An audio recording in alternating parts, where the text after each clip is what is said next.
At 6:47 this morning Eastern Time, inside a secure communications facility at Mar-a-Lago, Donald Trump placed a phone call to the office of the Prime Minister of the United Kingdom that has sent shockwaves through the transatlantic alliance. What happened on that call, and what followed in the 6 hours afterward, represents the most significant stress test of the special relationship between the United States and Britain since the Suez Crisis of 1956.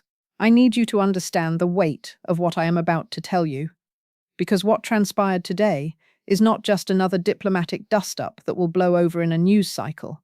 This is a fundamental question about whether the post-World War II international order can survive a president who treats America's oldest and most reliable allies with the same contempt he shows political enemies.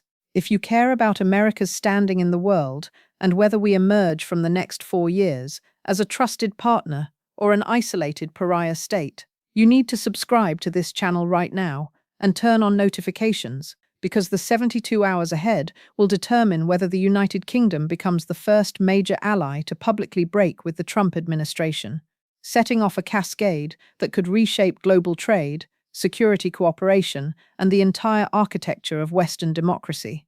Here is what we know, and I want to be very clear that this reconstruction is based on direct knowledge from people who were briefed immediately after these events unfolded. According to 3 independent sources, 2 from the UK Foreign Office and 1 from a senior aide to a Republican senator on the Foreign Relations Committee, the call began at 6:47 am Eastern, which was 11:47 am in London. Trump, calling from Mar-a-Lago without State Department officials present on the line, delivered what these sources describe as an ultimatum to the British government regarding ongoing trade negotiations. The specific demand, according to 2 people familiar with the conversation, was that the United Kingdom abandon its digital services tax on American tech companies within 48 hours or face immediate tariffs of 35% on all British steel, aluminum, and automotive exports to the United States. The threat was not presented as an opening negotiating position, but as a final demand with a non-negotiable deadline. One source described Trump's tone as aggressive and personal, making references to King Charles that these sources characterized as disrespectful in ways that violated basic diplomatic protocol. The call lasted 9 minutes and 23 seconds according to telecommunications logs that my source confirmed, and it ended abruptly when the Prime Minister's office indicated they would need to consult with the cabinet and respond through proper diplomatic channels. What makes this particularly significant is what happened next, because the British response was not what Trump expected. Within 4 hours, at 3:12 p.m. London time, King Charles III personally authorized a statement from Buckingham Palace that represents the most direct public rebuke of an American president by the British monarchy in modern history. The statement, which was released simultaneously to British media and filed with the court circular, the official record of royal activities, contained language that diplomatic historians are calling unprecedented. Professor Elizabeth Hartley, at Oxford, who specializes in constitutional monarchy and has studied royal communications for 30 years, told the BBC within hours that she could find no comparable statement in the post-war period where the palace directly addressed American policy in such explicit terms. The statement reads in full, "His Majesty's government conducts its trade policy in accordance with international law and the mutual respect that has characterized the special relationship for 8 decades. The United Kingdom will not respond to threats or ultimatums from any quarter. Britain remains committed to its partnerships based on shared values, democratic principles, and the rule of law." That final phrase, shared values and democratic principles, is diplomatic language with a very specific meaning. When the British monarchy invokes shared values in response to American demands, they are signaling that those values are now in question. Now let me show you exactly what happened and why this matters far beyond a trade dispute, because the timeline reveals a pattern of escalation that veteran diplomats are calling catastrophic for American credibility. Here is what you need to understand about the week that brought us to this moment, and I need you to pay close attention, because every single piece of this puzzle was documented, and the sequence matters enormously. Tuesday, January 28th. The British Parliament passes the digital services tax by a vote of 387 to 251. This tax targets major tech companies operating in the UK, requiring them to pay a 2% levy on revenues generated from British users. The tax specifically affects companies like Meta, Google, Amazon, and Apple, all American corporations with massive lobbying presence in Washington. Within hours of the vote, the American tech industry begins pressuring the Trump administration to respond. According to Federal Election Commission records, these 4 companies alone contributed $47 million to Republican candidates and PACs during the 2024 cycle. When you contribute that kind of money, you expect action, and you expect it fast. Wednesday, January 29th, Trump tweets at 6:23 a.m. from Mar-a-Lago, "The UK is ripping off American companies with their terrible tax. We won't let this happen. Big response coming soon." The tweet gets 2 million views in the first hour. Markets immediately react. The British pound drops 1.3% against the dollar within 90 minutes of the tweet. UK-based American companies begin emergency consultations with both governments trying to understand what response coming soon actually means. Nobody in the State Department has been briefed on any planned action. Secretary of State Marco Rubio, according to sources familiar with his schedule, was not consulted before the tweet went out. This is Trump operating alone, responding to donor pressure without diplomatic process. Thursday, January 30th, the British Prime Minister's office releases a measured statement at 2:15 p. London time, indicating that the digital services tax complies with international law and that Britain remains open to negotiations within existing trade frameworks. The statement is carefully worded to leave room for diplomatic resolution while making clear that Britain will not simply cave to public threats. Former UK ambassador to the United States Kim Darroch, who resigned in 2019 after his cables about the Trump administration leaked, appeared on BBC's Newsnight and said something that should have served as a warning. He said, and I am quoting directly from the transcript, "The Prime Minister is in an impossible position. If he backs down to Trump's tweet, he looks weak domestically and invites further demands. If he holds firm, he risks economic retaliation that could hurt British workers. But there is a third option that I suspect the palace is already considering, which is making clear that Britain's relationship with America is bigger than any one president, and that we will not compromise our sovereignty or our values for access to American markets." That statement was broadcast at 11:30 p.m. UK time on Thursday night. 12 hours later, Trump made the phone call that changed everything. Now, before I show you what happened in that call and the aftermath, hit that like button right now if you understand that what I am describing is not just a trade dispute, but a fundamental test of whether America can maintain alliances when it is led by someone who treats diplomacy as a reality show. The algorithm rewards engagement, and your like helps this reach people who need to understand what is really happening before the spin machine buries this story under the next manufactured outrage. Friday, January 31st at 6:47 a.m. Eastern Time, Trump places the call I described at the opening. According to the sources who were briefed on the call's content, Trump's language included personal references to King Charles that one source described as insulting to the monarchy as an institution. The specific nature of these comments has not been made public, but 2 sources indicated that Trump questioned the legitimacy of the monarchy in the 21st century and suggested that King Charles should stay out of politics, apparently not understanding or not caring that the British constitutional system gives the monarch a role in government formation and dissolution that Americans rarely appreciate.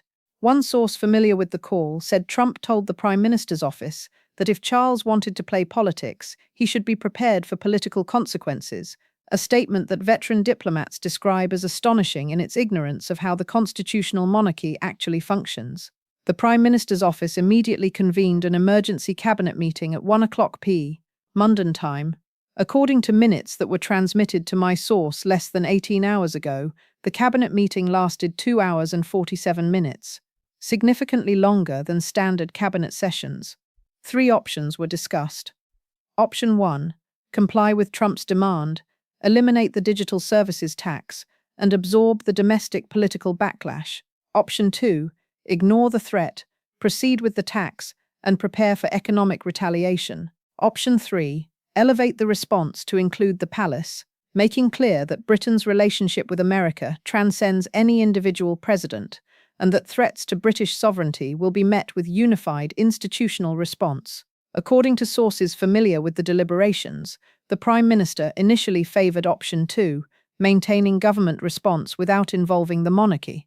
But two senior cabinet members, the Foreign Secretary and the Chancellor of the Exchequer, argued forcefully for option 3, pointing out that Trump's personal insults to King Charles during the phone call had already crossed a line that required monarchical response.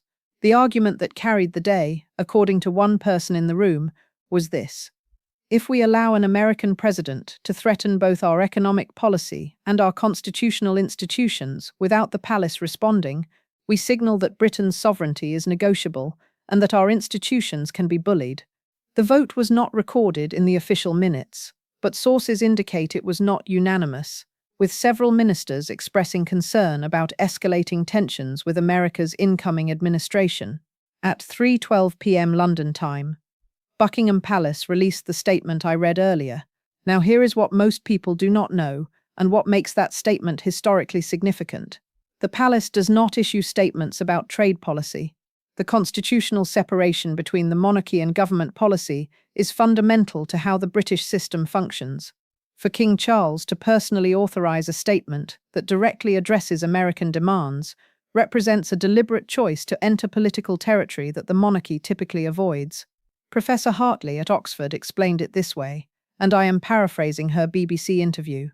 When the palace issues a statement invoking shared values in response to American policy, they are doing two things.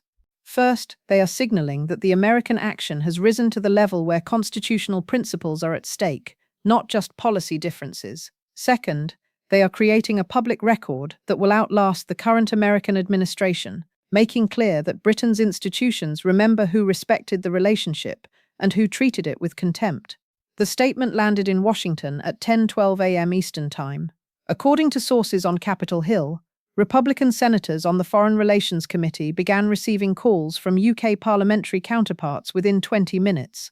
The British legislators were not making threats or issuing ultimatums. They were asking a simple question: does the United States Senate understand that the president just triggered a constitutional response from the British monarchy? And if so, what does the Senate plan to do about it? Those calls were still coming in when Trump responded with a tweet at 11:47 a.m. Eastern. The tweet read, "So-called King Charles should focus on his own country's problems instead of telling the US how to run trade policy. The monarchy is a joke, and everyone knows it. Zero respect." The tweet has now been viewed 12.7 million times. It has 387,000 likes and 94,000 retweets. It also represents the first time an American president has publicly called the British monarchy a joke while in office. If you are still watching this and you are not yet subscribed, what are you waiting for? Subscribe to this channel right now, because what I am about to show you is the international response that is unfolding at this very moment, and you will not get this analysis anywhere else. Turn on notifications, because this situation is developing by the hour, and I will be updating you the moment new information breaks. Let me tell you who King Charles actually is, because understanding the man makes Trump's response even more catastrophic than it appears on the surface. Charles Philip Arthur George became king on September 8, 2022, following the death of his mother, Queen Elizabeth II, who had reigned for 70 years. Charles waited longer to become monarch than any heir in British history. He is 75 years old. He spent his entire adult life preparing for this role, and unlike his mother, who ascended to the throne at age 25 and learned statecraft through experience, Charles comes to the position with decades of engagement on policy issues ranging from environmental sustainability to interfaith dialogue to urban planning. He is not a ceremonial figurehead who stays silent on matters of public importance. He has spent 50 years building relationships with world leaders, and those relationships are now being activated in ways that should terrify anyone who understands how diplomatic isolation actually works. Charles has known every American president since Richard Nixon. He met Ronald Reagan, both George Bush's, Bill Clinton, and Barack Obama multiple times in official capacities. He attended state dinners, participated in diplomatic ceremonies, and built the personal relationships that oil the machinery of international cooperation. When Trump called the monarchy a joke on Twitter, he was not just insulting an institution, He was personally attacking a man who has relationships with heads of state across Europe, the Commonwealth, and the developing world, relationships built over half a century that Trump cannot replicate because he has spent his entire presidency alienating the same leaders. Here is what concerns me most about Trump's tweet, and this is the part that should genuinely worry anyone who cares about American power. Diplomatic relationships operate on respect and reciprocity. When you publicly humiliate an ally's head of state, you do not just damage that one relationship, you signal to every other ally that their leaders could be next. That respect and partnership are contingent on compliance with American demands, and that the rules-based international order that America built after World War II no longer applies when it inconveniences American interests. That signal is being received right now in capitals across Europe, Asia, and the Americas. I have confirmation from sources in 3 different European foreign ministries that emergency consultations are happening at this moment about how to respond to what they are calling the UK situation. Those consultations are not about trade policy. They are about whether America can be trusted as a partner when it is led by someone who treats allies like enemies and diplomacy like a hostile takeover negotiation. Now let me show you the timeline of what has happened in the 6 hours since Trump's tweet, because the response is accelerating in ways that suggest this is about to get significantly worse. At 1:23 p.m. Eastern Time, the German foreign minister released a statement through the ministry's official channel. The statement expressed solidarity with the United Kingdom and reaffirmed Germany's commitment to the transatlantic partnership based on mutual respect and shared democratic values. That phrase, mutual respect, is not accidental. It is a direct response to Trump's disrespect, and it signals that Germany views this as a test case for how America will treat European allies going forward. At 2:47 p.m. Eastern Time, the French President's office released a similar statement, going further than Germany by explicitly naming the digital services tax as a legitimate exercise of national sovereignty that France also implements and will continue to implement regardless of American threats. France collects approximately €600 million annually from its digital services tax. Trump has threatened similar retaliation against France multiple times during his first term, but never followed through because French resistance made the political cost too high. The French statement makes clear that they are prepared to coordinate a European response if Trump follows through on the UK threats. At 3:15 p.m. Eastern Time, the European Commission announced that the President of the Commission would be making a statement at 6 o'clock p.m. Brussels time, which is noon Eastern tomorrow, regarding trade relations with the United States.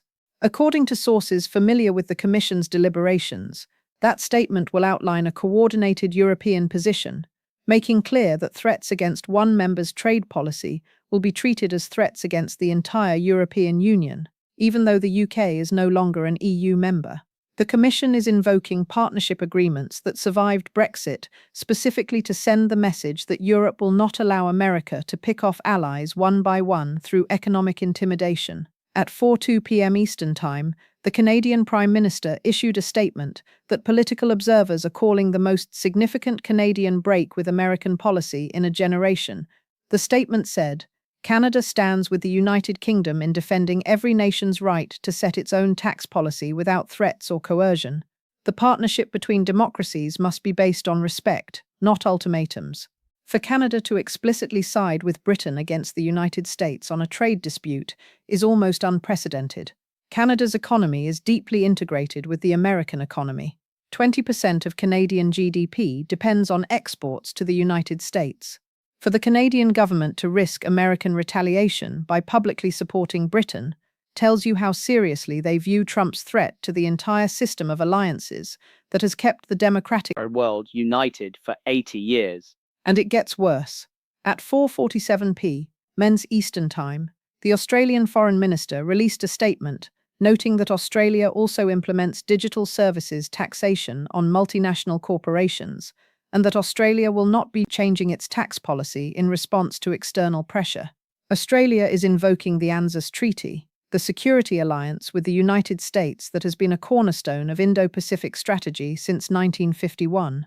For Australia to preemptively signal that they will not comply with American demands on digital taxation suggests they have been receiving similar threats or expect to receive them And they are getting ahead of the pressure by making their position public before Trump can try to isolate them in private negotiations. Smash that like button right now if you are starting to see the pattern I am describing, because what Trump has done in one day is unite America's closest allies in opposition to American policy, and the implications are staggering. Every like tells the algorithm this story matters and helps push this content to more people who deserve to know what is really happening, while the mainstream media focuses on palace intrigue instead of the collapse of American diplomatic credibility. Let me lay out exactly what the next 72 hours look like, because we are heading toward a series of deadlines that will determine whether this situation stabilizes or spirals into full economic and diplomatic crisis. First deadline: Trump's 48-hour ultimatum to the UK expires at 6:47 Eastern Time on Sunday, February 2nd. If Trump follows through on his threat, he will impose 35% tariffs on British steel, aluminium and automotive exports. According to UK trade statistics, those sectors represent approximately £2 billion in annual exports to the United States. A 35% tariff would effectively price British products out of American markets, causing immediate job losses in manufacturing regions that are concentrated in northern England and Scotland, areas that already face economic challenges and where political discontent runs high. Second deadline: the European Commission statement tomorrow at noon Eastern Time. If the Commission announces coordinated European retaliation, we are looking at potential tariffs on American goods entering the European market worth hundreds of billions of dollars. The EU is America's largest trading partner. Total trade in goods and services between the United States and the European Union was $1.3 trillion in 2023. If Trump's threats against Britain trigger a broader trade war with Europe, American exporters, farmers, and manufacturers will face immediate market access problems that will cascade through the economy within weeks. Third deadline: the G7 foreign ministers meeting scheduled for February 15th in Tokyo. According to sources familiar with the planning, that meeting was supposed to focus on coordinating democratic response to authoritarian challenges from China and Russia. Instead, the agenda is now being rewritten to address what European and Canadian diplomats are privately calling the America problem. If the G7 meeting becomes a forum for allies to coordinate resistance to American economic threats, rather than a venue for democratic solidarity, it will represent a fundamental realignment of global power that will take decades to reverse. Here is what I am watching for in the next few hours that will tell us which direction this is heading. First, does Trump back down from the Sunday deadline? If he extends the deadline or announces that negotiations are continuing, it suggests that someone in his inner circle has finally made him understand the scale of the damage he is causing. But backing down creates a different problem, because Trump has publicly drawn a red line and set a deadline. If he does not follow through, he signals that his threats are empty, inviting every other ally and adversary to test whether he will actually impose costs or just bluster on social media. Second, does the British government make any conciliatory gesture before the Sunday deadline? If the Prime Minister announces a review of the digital services tax or suggests that Britain is open to negotiations within a specific framework, it gives Trump a face-saving exit ramp. But any British concession also validates Trump's theory that threats work, encouraging him to use the same tactic against France, Germany, Canada, and every other ally that implements policies American corporations do not like. Third, and this is the one that genuinely concerns me, does King Charles make another statement? If the palace issues a follow-up statement responding to Trump's tweet calling the monarchy a joke, we are in completely uncharted territory. The monarchy does not engage in Twitter feuds with foreign leaders, but Trump has made this personal in a way that may require institutional response, and if Charles chooses to respond, he has tools that Trump does not understand and cannot counter. The king can address Parliament. He can make a televised statement to the British people and the Commonwealth. He can activate relationships with Commonwealth leaders representing 5 billion people across 56 nations. If Charles decides that Trump's insult requires public response, the diplomatic fallout will be unlike anything we have seen in the modern era. Now here is where this gets really bad, and this is the scenario that keeps foreign policy experts awake at night. What if Trump does not understand that he is losing? What if he genuinely believes that America's economic power is so overwhelming that allies will eventually cave because they need access to American markets more than America needs them? That belief is wrong, but it is a belief that Trump has articulated repeatedly throughout his career. In his worldview, every relationship is transactional, every negotiation is zero-sum, and leverage comes from the willingness to walk away. But alliances are not business deals. Security cooperation, intelligence sharing, and diplomatic coordination cannot be replicated through market transactions. When you destroy trust, you cannot buy it back by offering better terms. Let me give you a concrete example of what I mean, because this matters in ways that go far beyond trade statistics. The United Kingdom shares intelligence with the United States through the Five Eyes Partnership, which also includes Canada, Australia, and New Zealand. Five Eyes intelligence sharing is so comprehensive that the CIA and NSA depend on British signals intelligence from GCHQ for operations they cannot conduct themselves due to legal or geographic constraints. If Trump's threats damage the special relationship to the point where Britain begins restricting intelligence sharing, American national security capabilities degrade immediately. You cannot replace 50 years of integrated intelligence infrastructure with market power or military spending. The relationships, the systems, the trust, all of it takes decades to build and can be destroyed in a single phone call where the President of the United States insults the British monarch, threatens economic warfare over a 2% tax on tech company revenues. If this analysis is helpful to you and you want more people to see it, smash that like button right now, because the algorithm determines whether this story reaches people who desperately need to understand what is happening while we still have time to pressure Congress to act. Every single like helps push this content to audiences who are not seeing this coverage in mainstream media. Let me bring this together because we are running out of time and the clock is ticking faster than most people realize. Donald Trump placed a phone call this morning that threatened America's most important bilateral relationship over a tax policy that affects corporate profits but does not threaten American security, American workers, or American interests in any meaningful way. He delivered an ultimatum with a 48-hour deadline. He insulted the British monarch in language that violated every norm of diplomatic communication. And when the palace responded with a historically unprecedented statement defending British sovereignty, Trump doubled down by calling the monarchy a joke on social media. In the 6 hours since that tweet, Germany, France, Canada, Australia, and the European Commission have all issued statements supporting Britain and warning that they will not tolerate American economic threats against democratic allies. We are now less than 48 hours from a deadline that will either force Trump to back down and look weak, or follow through and trigger coordinated retaliation from every major Democratic ally simultaneously. And the truly terrifying part is that Trump may not understand what he has done, because he views this as a negotiation over tax policy, when what he has actually done is force every American ally to choose between their sovereignty and their relationship with the United States.